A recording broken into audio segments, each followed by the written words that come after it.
Kurosaki.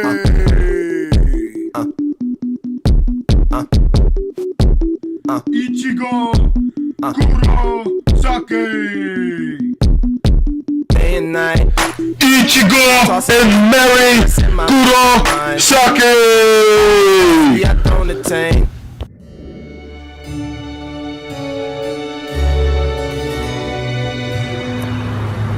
What a wonderful era to be an American.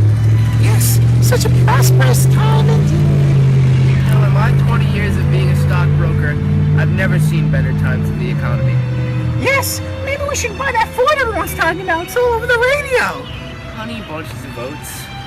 I've told you, we don't have enough money to be spending on unnecessary things like cars. Haven't you ever heard of credit? Live now, pay later. I mean, it's not like the money's gonna go away all of a sudden. I guess you're right. I have been doing well at work, and I guess we could be at the mercy of the bank, but you're right. Money is gonna keep flowing. Just like this nice river right here.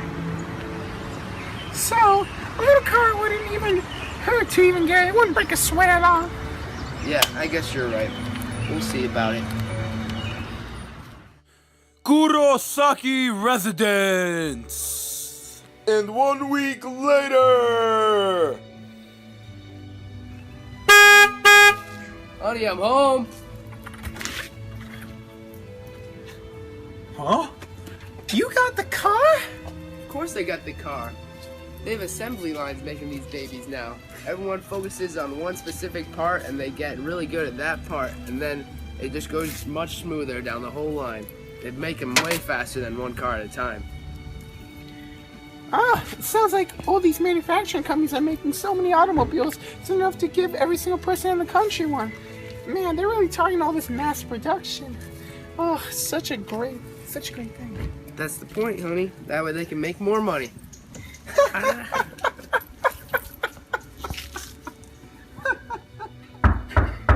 Gosh, who could that be? So late in the night. Hey sir, would you like something to help you speak a little easier? For how much? $30. You're killing me, Smalls. You want it or not? You know what? Yeah, sure. Thank you. Thank you. Whiskey! Here you go. I guess I'm gonna make more. Thank you.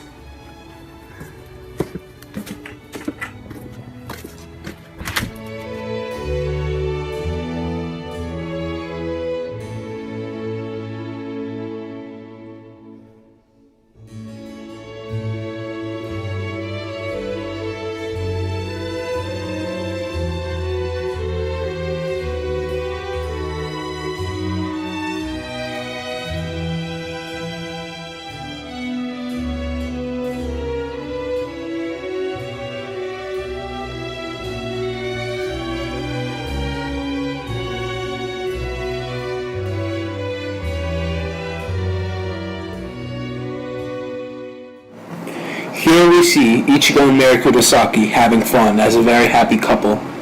They thrived in the 1920s, but when the stock market crashed on October 29th, 1929, they started to slowly lose everything. Ichigo, being a stockbroker, was affected the worst, just like everyone else who was a stockbroker. If no one bought the stock, then he wouldn't make any money. They even had to sell the car and everything else they owned, just so they could pay the bills. Even then, the hot water was in danger. They had lost everything. Here we see them right before they get the news of the stock market crashing.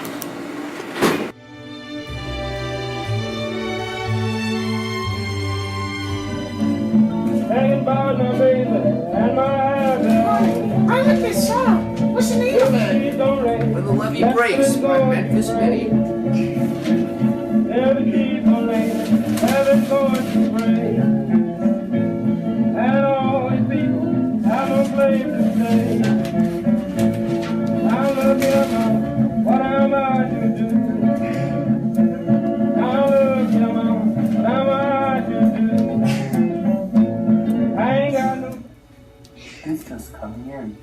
Come to Harlem! Poets, musicians, writers, and artists galore! Come experience your culture. Join the Renaissance. Gee whiz, that's nice. They're certainly rebranding their image in my mind. I'm thinking of going myself. No, it's too far. It'll be a long ride, even in the car. Yeah, you're right.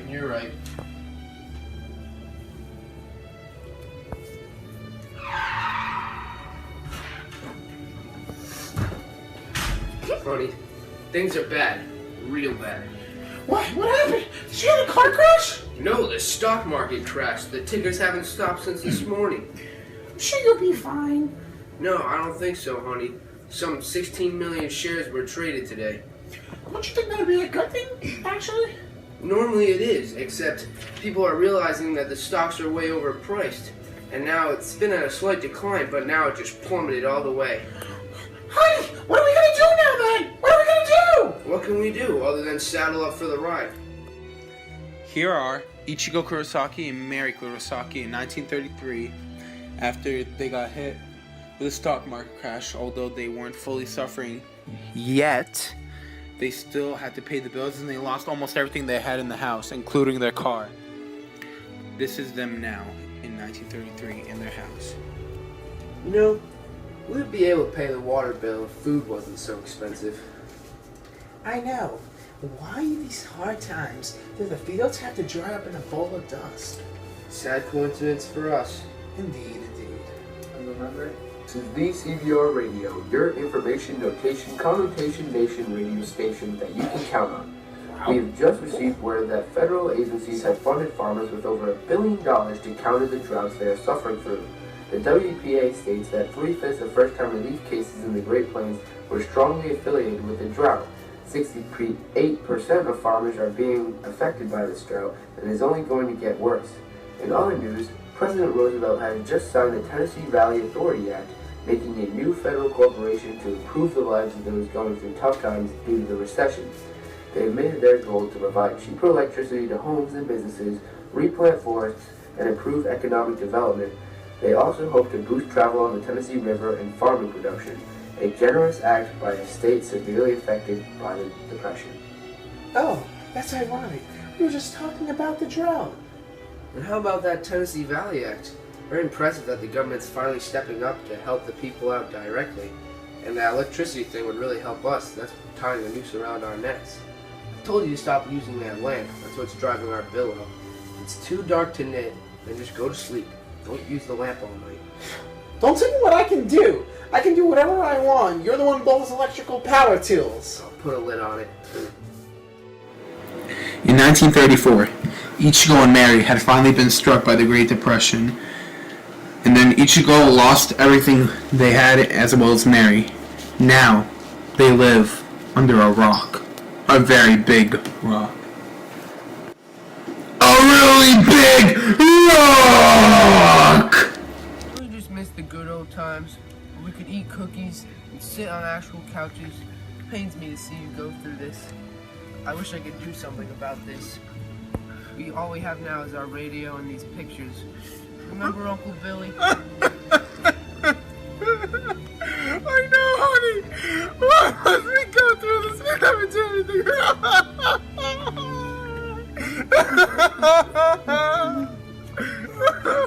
This just coming in. Congress had just enforced the National Labor Relations Act in 1935 to protect the rights of employees and employers. It encourages collective bargaining and to curtail certain private sectors in labor and management practices, which can harm the general welfare of workers, businesses, and the U.S. economy. Wow, isn't that something? It protects the rights of employees and employers. What about those who already lost their jobs? I don't know. I find this act not that helpful. This protection of rights for only those who have jobs. This truly is incentive for us. At least, thank God, we're still alive. I guess America isn't exactly what it seems to be. Love of mine, someday you will die, but I'll be close behind. I'll follow you into the dark. Ichigo and Mary had suffered so much, as we could see, to the point where they lived outside. But they managed to get back in because they somehow found a way to make a slight amount of money to pay the bills for a small amount of time. Alright, it's on. Honey, turn on the radio. Roosevelt's on. That was it, folks. President Roosevelt's new plan for the nation. To recap, Roosevelt is planning on creating the WPA, which will give people jobs in necessary departments such as post offices, schools, and the construction of bridges and highways, industries that will not compete with other business. Musicians, artists, and writers were also given jobs from the WPA. The National Labor Relations Act helps regulate union elections as well as the unfair treatment of employees. One of the biggest additions will be the creation of Social Security Act, however. It provides pension for the senior citizens of the United States, unemployment insurance, and it also will give aid to those caring for dependent children and or disabled people. These new acts should boost economic recovery and allow Americans to gain confidence in banks and employers. Roosevelt is still following through on his promises to solve our economic problems. Oh, shucks, we missed it. At least we still know what happened.